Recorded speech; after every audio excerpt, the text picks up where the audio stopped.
Hi everyone, my name is Tanya and I'm here today sharing a video tutorial on how I made a canvas, a mixed media canvas for home decor, which is what our theme was for this month for Nat's Creative Squad. So I've got Nat's Van West stencil um, through Stencil Girl Designs, and I am applying some golden light molding paste with a palette knife, and I'm not being particularly careful about being really precise with this with the molding paste, because I'm going for like a grungy, very textured mixed media look. But I am making sure to move my palette knife only in one direction because of how delicate this design is, and it is so satisfying to peel off that stencil to reveal the design. Now I did stop here before I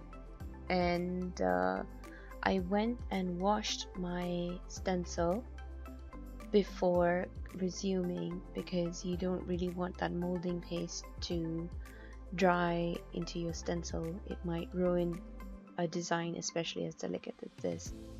So now I'm using a mini mister, which is just filled with water, and I'm sprinkling some brushes onto my dried molding paste, and I'm sort of sprinkling two different shades of green and teal, and I'm applying water to it just to get the pigment moving around.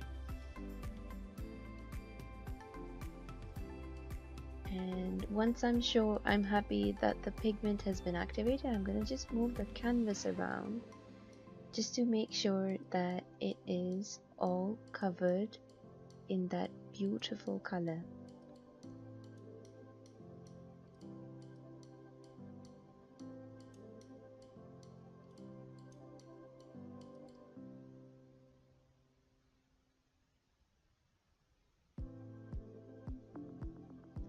And now I'm just because I like to finish off my edges of my canvas as well, I am applying some more of that pigment with a paintbrush to the edges of the canvas.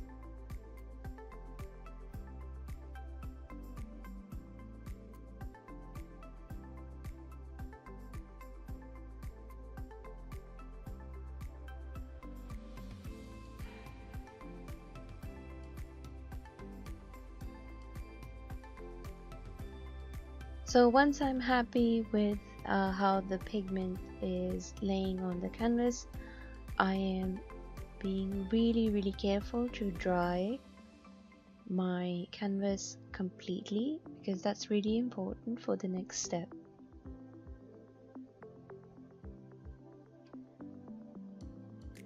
So now I am taking some distress crayon and just applying it around the edges and smudging it with my fingers just to give it a little bit more dimension. And I've got some treasure gold here, which I'm going to scoop out a little bit onto the lid of the pot and just apply it really gently with my fingers onto the raised parts of the molding paste. So I am just catching and highlighting the design.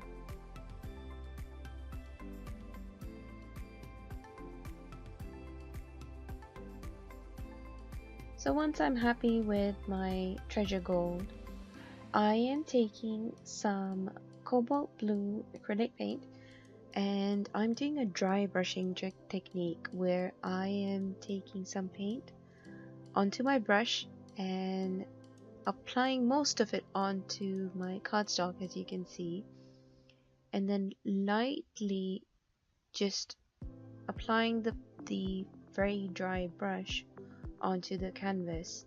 And what this does is it gives this slightly really shadowy, smoky and soft look, and this is really good for sort of mixed media pieces where you want to add multiple layers.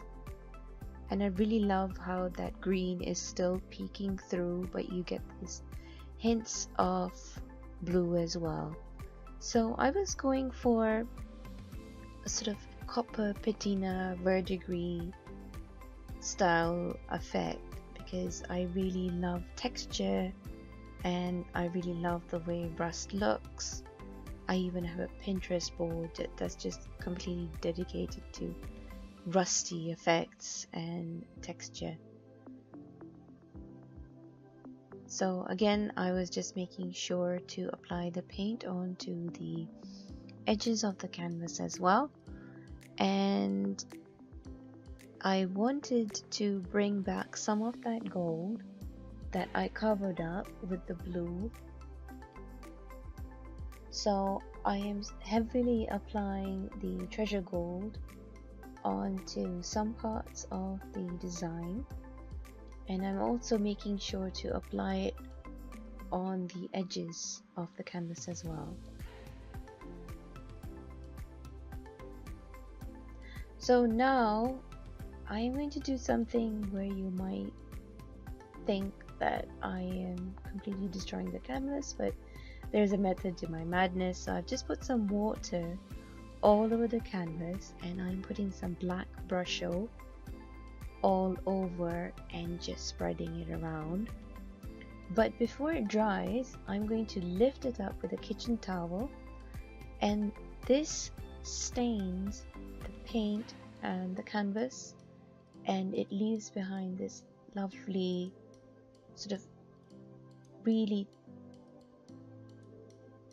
rusty kind of effect. And I love that the Brushos, the black Brusho especially, it's got like a sort of browny kind of flecks to it, so it's not completely black, and I love that it has this two-tone effect to it when I and then I'm drying it, and I'm also going back and revetting some parts where I want the color to intensify. And now I'm using a Stabilo oil pencil. So this is a water soluble pencil, and as you can see, I'm dipping it in water and I'm spreading the color around with my finger. So I'm sort of moving back and forth in between applying the pencil and then re-dipping it into my water, and then just to soften the edges I'm applying more water to sort of spread the color around and give it a softer kind of effect. And now I've dried my canvas and I'm going to insert some images of what it looks like finished. And thank you so much for taking the time to watch my video. I hope you have a wonderful day, and please visit Nat's blog to find out more information on all the products I used. Thank you so much. Thanks. Bye.